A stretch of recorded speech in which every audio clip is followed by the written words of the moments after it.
स्वागत है आपका, आपकी सेवा में ये दास अनिरुद्ध, आप सबका दास। आज बात करेंगे इस कार्यक्रम में क्या नज़र लगती है। बहुत लोग कहते हैं कि नज़र लग गई, लोग कहते हैं कि आज हम नजरौटा पहने हैं, आज हमने नींबू टांग रखा है, मिर्ची नींबू, तो कोई अपने द्वार पर नजरौटा रखता है।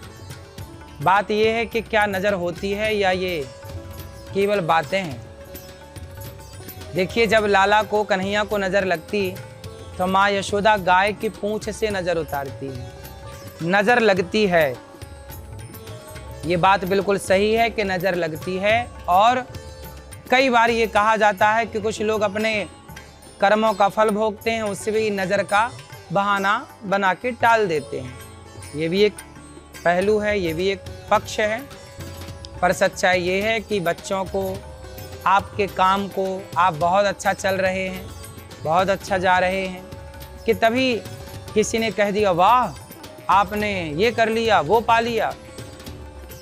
तो इस तरह से लोगों की हाय लग जाती है। जैसे बच्चों को हाय चंद्रमा पहनाई जाती है कि किसी की हाय ना लगे, हाय इसके पास तो ये है, हाय इसके पास तो ये है। इसलिए कहते हैं कि अपने संपन्नता को छिपा के रखिए, अपनी खुशियों को छिपा के रखिए, वरना नजर लग जाएगी। माँ यशोदा जब लाला को नजर लगती, लाला जम्हाई लेते, बार बार आलस्य करते, तो मैया लाला को गैया के पास ले जाती और गाय की पूंछ से 7 बार सिर पर घुमाती। इस तरह कन्हैया की नजर माँ यशोदा उतारती। आपको चाहिए कि आप भी बच्चों की नज़र समय समय पर उतारते रहें। नमक से भी नज़र उतारी जाती है। नमक को 7 बार घुमा करके और उसे पानी में डाल दिया जाए तो नज़र उतर जाती है। गाय की पूंछ से भी नज़र उतरती है और अन्य बहुत सारी चीज़ों से, झाड़ू से भी नज़र उतारने की एक परंपरा रही है। तो आप सब इस तरह से अपने जीवन को जिएं, इस तरह से कार्य करें। सबसे पहले अपनी सफलता का प्रदर्शन ना करें, अपने धन को प्रदर्शित ना करें कि जी हमारे पास इतना पैसा है। अपनी कमाई कभी किसी को ना बताएं। आप कितना सफल हैं, अपनी सफलता किसी को ना बताएं अपने मुंह से। लोग अपने आप जज कर लेंगे, लोग अपने आप समझ लेंगे कि आप कितने सफल हैं। आप ना कहिए कि मैं इतना कमाती हूँ या कमाता हूँ। आप मत बताइए कि आपके पास पैसा कितना है, वरना लोग नज़र लगाते ही लगाते हैं। कई बार आप बहुत प्रेम से रह जाएं, पति पत्नी, भाई भाई, तो लोग आपके रिश्तों में नज़र लगा देते हैं। और आपने देखा होगा कि जिस दिन आप बहुत प्रेम से रहे और किसी ने कह दिया वाह आप तो बहुत प्रेम से रहते हैं, उसके बाद आपने कई बार गौर किया हो, आपस में थोड़ी सी नोकझोंक हो ही जाती है। तो ये लोगों की नज़रों का प्रभाव है, इसलिए नज़रों से बच के रहना चाहिए। और वो आप किसी को ना बताएं कि आपके पास क्या है। आनंद से भगवत चिंतन जो ईश्वर ने दिया वो प्रसाद है, और उसे समाज की सेवा में लगाया जाए, अच्छे कार्यों में लगाया जाए। ठीक है। आज का उपाय, नज़र से बचने वाला उपाय ये है कि आप सदा नारायण कवच अपने पास रखें।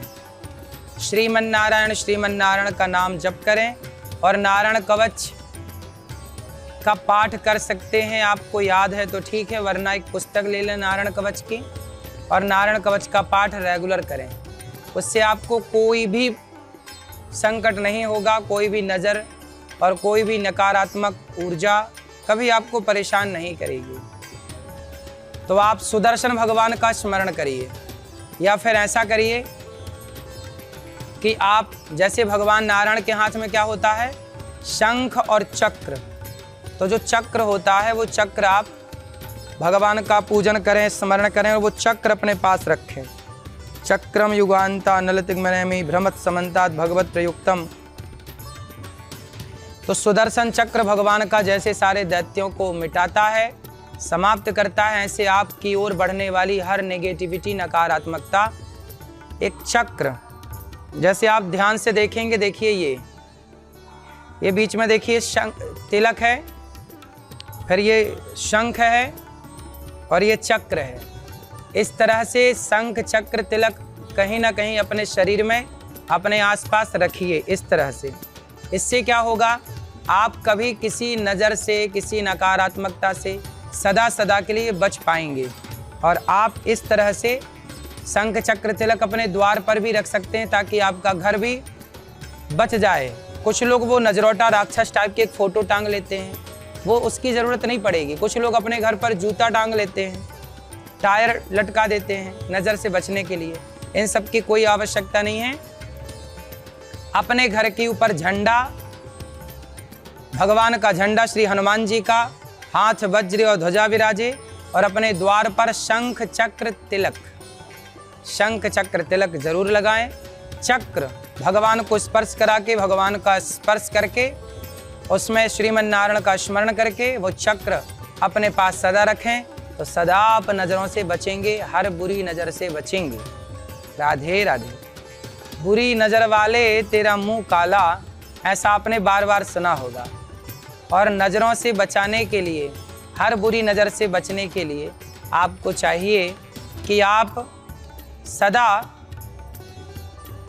अपने कान के पास एक काला सा, जैसे माँ छोटे से बच्चे को माथे पर काला टीका लगाती है, वो काला टीका हर नज़र से बचने के लिए, तो आप भी अपने कान के पीछे हल्का सा काला कुछ टीका लगा लें, कुछ लगा लें।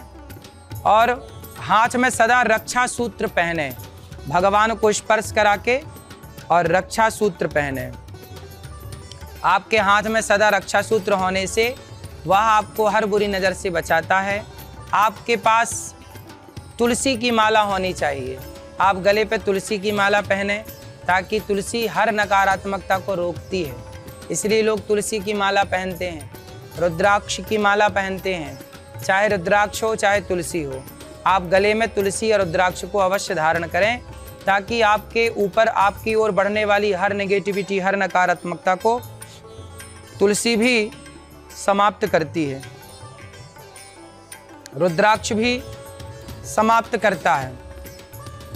तो आप इन चीज़ों का प्रयोग करके और हर बुरी नज़र से आप बच सकते हैं। और हर बुरी नज़र से बचने का एक सबसे बढ़िया तरीका है भगवान की शरण। जो भगवान की शरण में है उसे कभी कोई बुरी नज़र परेशान कर ही नहीं सकती। सबसे बड़ा सुरक्षा कवच है भक्ति का। भगवान के आश्रित रहो, मेहनत करो, खूब कर्म करो और भगवान के आश्रित रहो। हम सदा भगवान के हैं, ऐसा भाव रखो, कोई नज़र कभी आपको परेशान नहीं करेगी। आज का समाधान, कहते हैं नज़रें लग जाएं तो बार बार जम्हाई आती हैं, आलस्य आता है, प्रमाद आता है, चिड़चिड़ापन आता है। चिड़चिड़ापन आए, बार बार आलस्य आए, जम्हाई आए, तो समझ लो कि नज़र लगी है। बार बार अंगड़ाई लेने का मन करे तो समझ लो नज़र लगी है। फिर क्या करें? कहा जाता है कि स्त्रियों को रविवार के दिन पानी में नमक मिलाकर के, नमक वाले पानी से घर में पोंछा लगाना है, पूरे घर में। संडे के दिन, यदि रविवार के दिन आपने पूरे घर को नमक पानी से, नमक डालकर पानी में उससे पोंछा लगाया, तो आपके घर की सारी नकारात्मकता समाप्त हो जाएगी और घर में सदा एक सकारात्मकता बनी रहेगी। हो सके तो अपने घर में रोज एक छोटा सा हवन करना सीखिए, भगवान को 4-6 आहुतियाँ देना सीखिए, है ना। बड़े प्रेम से पति पत्नी दोनों बैठिए। हर अमावस पूर्णिमा को कोशिश करिए कि सत्यनारायण भगवान की आपके घर में कथा हो, ताकि आपके घर में एक छोटा सा इसी बहाने हवन हो, ताकि वो पॉजिटिविटी आपके घर में इतनी हो कि नेगेटिविटी प्रवेश ही ना कर पाए। जहाँ पॉजिटिविटी अधिक होती है वहाँ नेगेटिविटी का काम समाप्त हो जाता है। तो आप अपने घर को पॉजिटिविटी, सकारात्मकता से इतना भर लीजिए कि नकारात्मकता को प्रवेश करने का स्थान ही ना रह जाए। देखो, अभी तक हमने बात की गलत नज़रों की, अब थोड़ी सी बात करते हैं कि सोचिए हम पर भगवान की नज़र पड़ जाए, हम पर भगवान की कृपा दृष्टि पड़ जाए तो जीवन कितना संवर जाएगा। तो आपको चाहिए कि भगवान की नज़र आप पर बनी रहे, जैसे राम जी की नज़रें सदा हनुमान जी पर बनी रहती हैं। राम जी की नज़रें विभीषण पर बनी तो विभीषण लंका के राजा बन गए। राम जी की नज़रें सुग्रीव पर पड़ी तो सुग्रीव किष्किंधा के राजा बन गए। भगवान की नज़र प्रहलाद जी पर पड़ी तो प्रहलाद जी का यश छा गया। भगवान की नज़र ध्रुव जी पर पड़ी तो ध्रुव की जय जयकार हो गई। भगवान की नज़र मीराबाई पर पड़ी तो मीराबाई कृतार्थ हो गई। बस संसार की नज़र से प्रभु आप हमें बचाए रखिएगा और अपनी नज़रों में हमें सदा डुबाए रखिएगा, हम आपकी नज़रों में रहें। इसलिए तो कहते हैं कि नज़रों से गिराना ना, चाहे जितनी सजा देना, नज़रों से जो गिर जाए मुश्किल है संभल पाए। हे राधा रानी, हे श्याम सुंदर, संसार की हर गलत नज़र से बचाइएगा, पर प्रभु ऐसी कृपा बनाइए कि हम सदा आपकी नज़रों में रहें। जो भक्त भगवान की नज़रों में हैं वो आनंद से ही झूमेगा, प्रसन्न चित्त ही रहेगा जीवन में। इसलिए जैसी कृपा दृष्टि भगवान ने भक्तों पर बरसाई, वैसे भगवान हम सब पर कृपा बनाए और हम कृपा की नज़रों में बने रहें। कहते हैं कि ये जो नज़र है, ये नज़र एक बार कृपा की नज़र पड़ गई। एक बार सूरदास जी भगवान के दर्शन करने गए तो लोगों ने कहा, सूरदास जी आपकी तो नज़रें ही नहीं हैं, आँखें ही नहीं हैं, आप क्यों मंदिर आते हैं, क्यों दर्शन करते हैं, आप तो अंधे हैं। सूरदास जी ने कहा, मैं अंधा हूँ, मेरी नज़रें नहीं हैं, मेरे भगवान थोड़ी अंधे हैं, उनकी नज़रें तो हैं, मैं उन्हें नहीं देख सकता तो क्या हुआ, भगवान मुझे देख लें, इससे मेरा कल्याण हो जाएगा। और बात सही है, मैं क्या देखूं भगवान को, मुझे क्या पता कि भगवान कहाँ हैं, पर भगवान को पता है कि मैं कहाँ हूँ।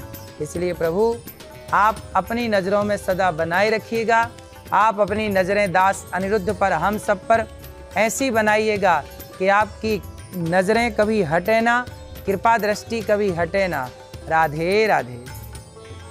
गाजियाबाद से राजीव जी का सवाल है कि मैं अच्छा काम करता हूँ, बिजनेस थोड़ा चलता है, लोग नज़र लगा देते हैं और मेरा बिजनेस रुक जाता है, मेरा काम धंधा रुक जाता है। तो राजीव जी आपके लिए बताऊं कि आप मेहनत करते रहिए, अपना काम करते रहिए, अपने लक्ष्य की ओर बढ़ते रहिए। लोग किस तरह से कहते हैं, किस तरह से क्या करते हैं, उनका कोई दोषारोपण आप पर नहीं होगा। मैंने आपको जैसा कि बताया कि अपने दुकान पर शंख चक्र तिलक आप अपने द्वार पर लगवाइएगा और आप भी शंख चक्र, जैसे मैंने आपको पहले बताया कि इस तरह से, जैसे ये देखिए तिलक है, ये चक्र है, ये शंख है, इस तरह से आप भी अपने ऊपर धारण कर सकते हैं, अपने गले में शंख चक्र पहन सकते हैं और अपनी दुकान में शंख चक्र तिलक द्वार पर लगा सकते हैं, ताकि आपके जीवन में आने वाली कोई भी नकारात्मकता, कोई भी नेगेटिविटी आपको प्रभावित ना कर सके। यदि आप ऐसा करते हैं तो आप हर नकारात्मकता से बच जाएंगे और लोगों के लाख प्रयास करने पर भी आपका कुछ भी नहीं होगा। आप खूब आगे बढ़ेंगे, खूब तरक्की करेंगे। आप केवल हो सके तो नारायण कवच का पाठ करना स्टार्ट कर दीजिए। रोज़ आप नारायण कवच का एक पाठ कर लिया करिए, सबके लिए, हर उस व्यक्ति के जो बिजनेस व्यापार करने वाला है, जिससे लगता है कि मेरे जीवन में कोई असुरक्षा सी है, कोई ऐसी नज़र है जो मेरी ओर बढ़ रही है, गड़ी हुई है, तो आप नारायण कवच का पाठ करें। कोई भी नज़र, कोई भी नेगेटिविटी आपका बाल भी बांका नहीं कर सकती। तो आप नारायण कवच का पाठ स्टार्ट कर दें। यदि नहीं कर सकते तो किसी ब्राह्मण को बुलाकर आप नारायण कवच का अनुष्ठान करा सकते हैं। अपने जीवन में कुछ धन दीन दुखियों की सेवा से जोड़िए। जैसे गौरी गोपाल आश्रम में रोज प्रातः सवेरे संतों को अन्नदान होता है, अन्न क्षेत्र बढ़ता है, आप भी अन्न क्षेत्र की सेवा से जुड़ सकते हैं। आकर गौरी गोपाल अपनी आंखों से देख सकते हैं यहाँ की सेवाओं को। तो कुछ ना कुछ आपके धन अन्नदान से जुड़ना चाहिए। जब आप अन्नदान करते हैं तो हर बुरी नज़र आपसे हट जाती है और हनुमान जी की कृपा पर बरस पड़ती। हाजीपुर से रघु हैं, ये पूछ रहे हैं कि बहन बेटियों का विवाह नहीं हो रहा, क्या करें कि जल्दी से बेटियों का, बहनों का विवाह हो जाए। बेटियों से बोलिए, बहनों से बोलिए कि वो सुबह पीपल को जल चढ़ाएं और शाम को घी का दीपक पीपल के पास जलाएं और सुबह जब जल चढ़ाएं तो पीपल की 7 परिक्रमा लगाएं। 7 परिक्रमा पीपल की लगाएं सुबह जल चढ़ाकर, और पीपल को ओम नमो भगवते वासुदेवाय कह करके प्रणाम करें और शाम को दीपक जलाएं घी का। बहुत जल्दी ही विवाह के योग संयोग बैठ जाएंगे और आपकी बेटी और बहनों का विवाह जल्दी से संपन्न हो जाएगा। तो आपको इस तरह का उपाय कर लेना। की तरह कल फिर आपसे भेंट होगी। तब तक सुखी और स्वस्थ रहें, अपना ख्याल रखें। सबको जय श्रीमन नारायण, जय श्री कृष्णा, राधे राधे।